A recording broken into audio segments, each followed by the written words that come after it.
Okay, welcome back. Now, there is this saying that I love so much by E. Cummins, and the quote is: once we believe in ourselves, we can risk curiosity, wonder, spontaneous delight, or any experience that reveals the human spirit. Once we believe in ourselves, we can risk anything that reveals the human spirit. Any experience, right? And people often believe that confidence is an innate trait that we're born with. We either thrive with it or we lack it. However, confidence is not something that we are born with. It's something that we can build. We all have the room for improvement when it comes to self confidence, and building it is one of the best things that we could do to advance ourselves. Confident communicators have a variety of skills that they use to reach success, even during challenging circumstances.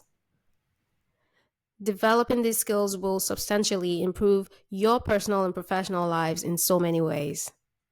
And although confidence can be expressed in many ways, there are often shared characteristics among confident individuals. So, in this lesson, let's talk about some of the characteristics of confidence. The first one is self awareness. It's so interesting and also strange how much there is such a large population of people that are not self-aware. Self-awareness is the ability to monitor your inner world, including your behaviors, your thought patterns, and your reactions. It helps you to see where you need to improve as well as recognize your strengths and your limitations. And confidence and self awareness are intrinsically linked to one another. Self confidence is about having a sense of your own worth without depending on validation from others. And before someone can grow authentically with their confidence, they have to have self awareness. Once self awareness is learned, confidence can progress in a more natural way.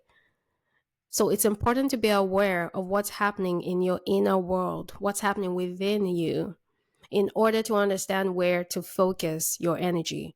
This allows you to gain confidence and you could be in challenging situations, and it can reduce feelings of anxiety or aversion if you get to know yourself, get more self-aware. There are some ways that you can actually improve your self-awareness. And my first and best, after, of course, praying and studying the Word of God, is keep a journal. Journaling is so powerful because sometimes, like for me, I go back to my journal sometimes and I am in awe of the person that wrote in that book 2 weeks ago. Because in the state of mind that I am in currently, I cannot for the life of me understand where this person was 2 weeks ago, what state of mind that was. So it helps you to have greater respect for yourself and for the maturity that you attain. And it also helps you to give yourself grace to see that you understand that there are certain times that life just does you in. And you don't understand how to express your feeling even to human beings around you. And that once you take a pen and you put it to paper, it's right there. You've documented it. You can move.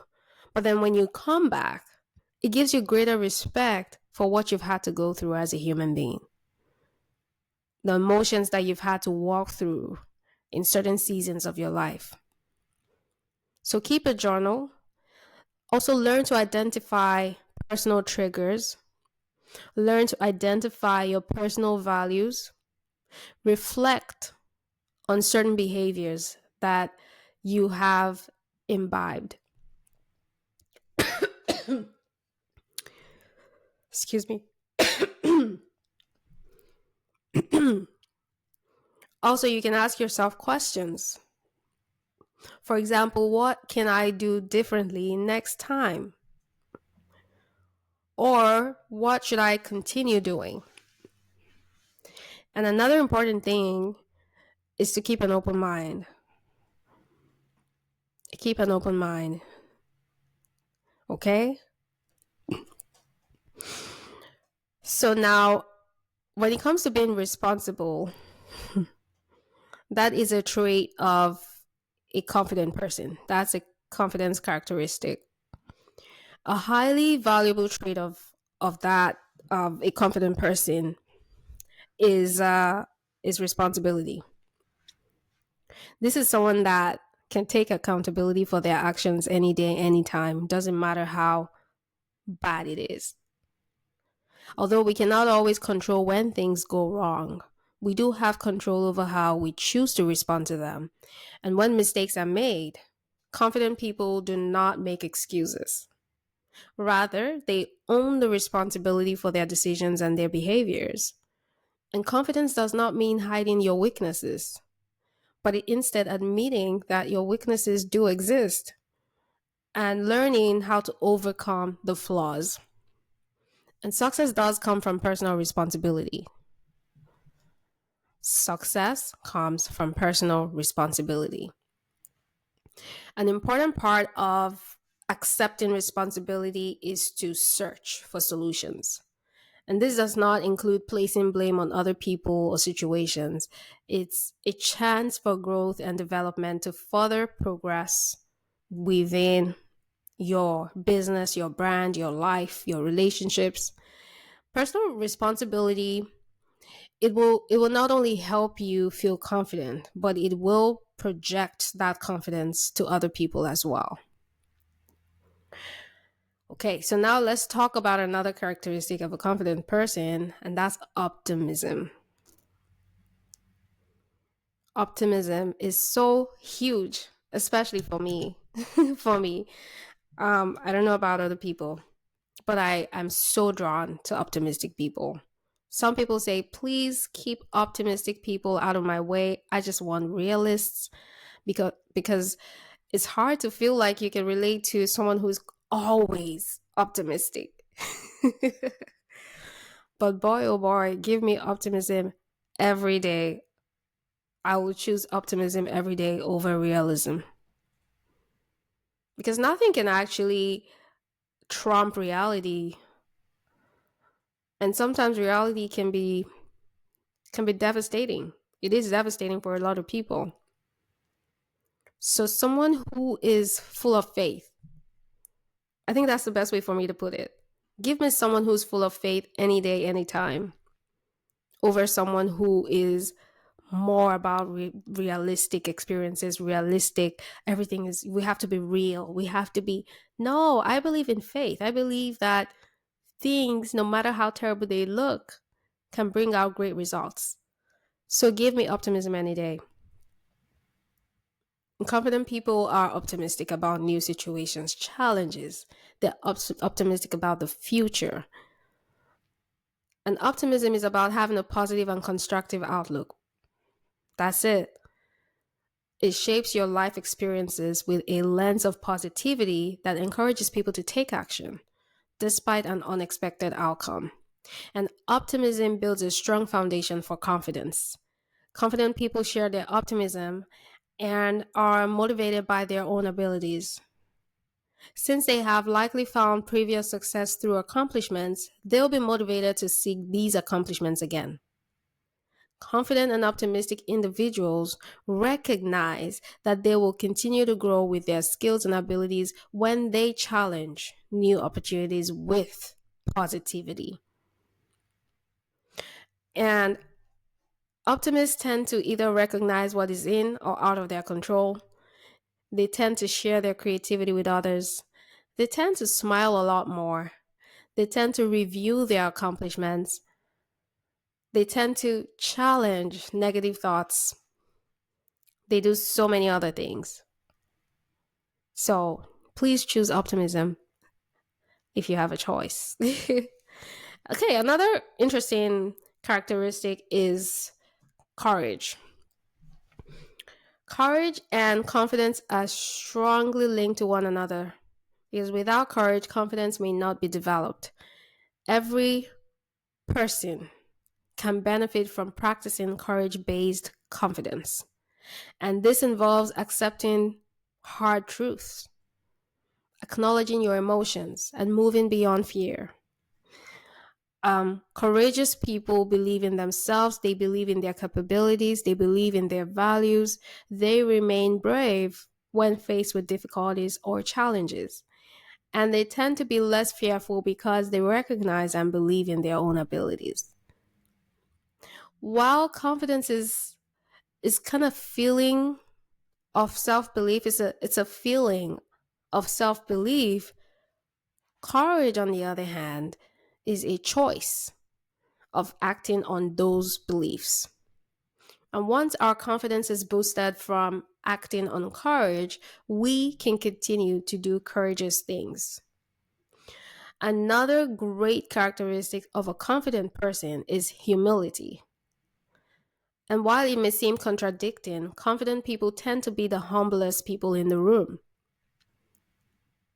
And bear in mind, I'm not saying overconfident people, because sometimes overconfident people are walking hand in hand with pride. But people who really truly have learned internal confidence have become more self aware, have learned to look at life from a really great positive outlook. Many times they are humble because experiences have taught them.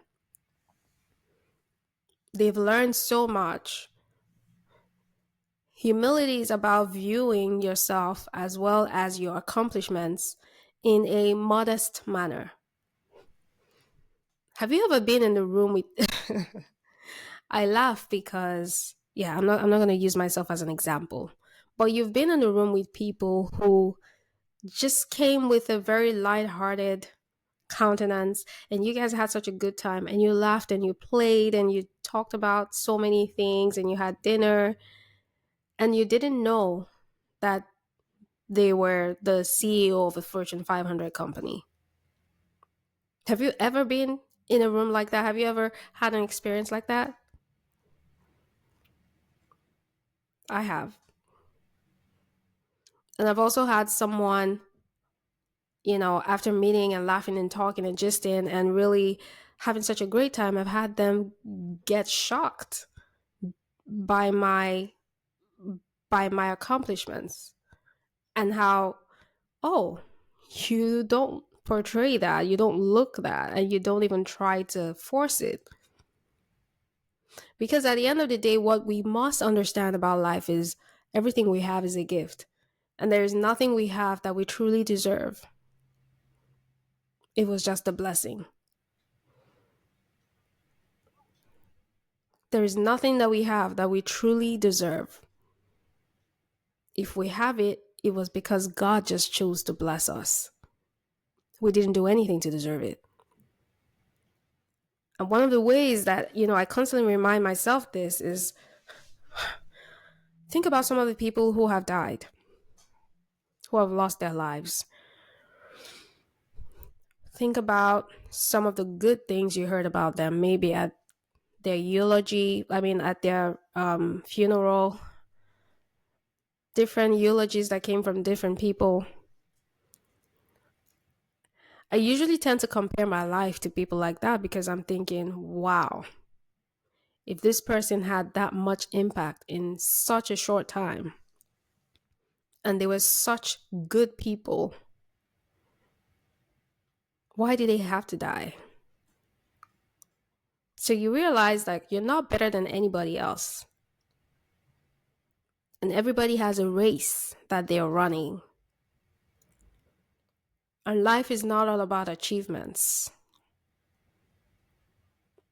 So if you walk into a place carrying your achievements on your shoulders, as if that is all there is to life, you're missing out big time on the real essence of life. You're not better than many of the people who have died. I'm not better than many of the people who have died. But I'm still here. You're still here. And there's nothing that belongs to you right now that you truly deserve. everything given to you was a blessing. Yes, you might have worked for it, but it was still a blessing for you to get those results. Because there's people who are working hard and getting no results. So it's not about that. And that's why we must maintain humility. Confidence and humility are two attributes that earn people respect. The balance between them can be compelling to an individual's professional performance and how others look at them. Without humility, pride obviously sets in. You become arrogant. And being humble includes recognizing your strengths and your weaknesses, accepting criticism, owning mistakes when you make them. When you make mistakes, own them. Humble confidence is a skill that everyone can benefit from, in that it's an internal feeling of personal success. It does not mean that someone has to declare their victory to everybody because they recognize their strengths and feel internally proud. And we accept accomplishments while staying connected with our inner selves. Celebrate your victory if you will, because if you worked for it and it has been a dream that you have been working at, celebrate it. But don't for once ever think that you were deserving of it. Okay, so we're going to end with humility as one of the strong characteristics of confidence, and I'm going to see you in the next class.